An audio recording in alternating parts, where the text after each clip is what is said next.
آج رات ملاقات ہوئی ہے شہباز شریف صاحب کی اور جنرل عاصم منیر صاحب کی پریزیڈنٹ ٹرمپ سے،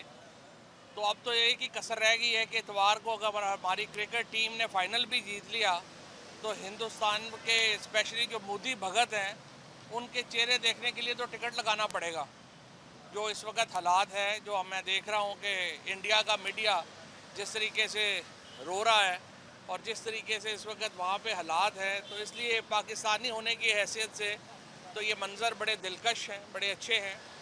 اور پاکستان کو جو اہمیت مل رہی ہے اس وقت انٹرنیشنل فرنٹ کے اوپر،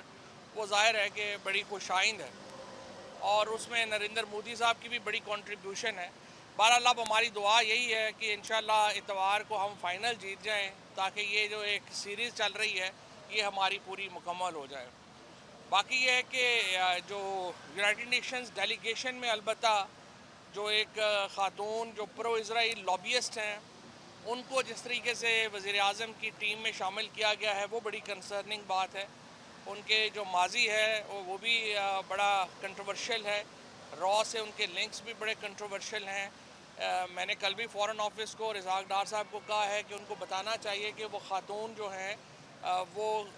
کس طرح سے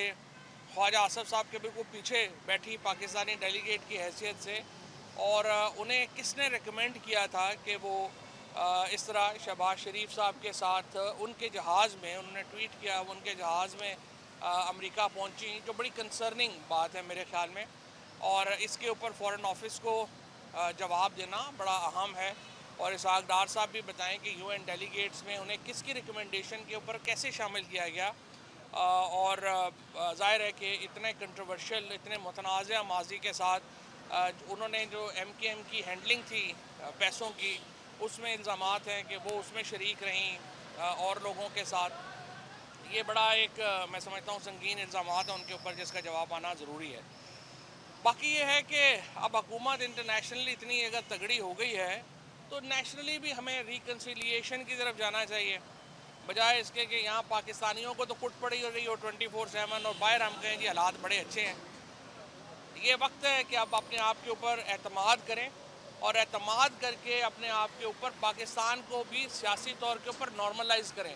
عمران خان کو رہا کریں، سیاسی قیدیوں کو رہا کریں، اس کے نتیجے میں پاکستان کے اندر بھی ایک گڈ ول پیدا ہوگی جو ابھی نہیں ہے۔ یہ تو نہیں ہے کہ ہم باہر تو اچھے اچھے رہیں اور پاکستانیوں کے ساتھ ہمارا سلوک جو ہے وہ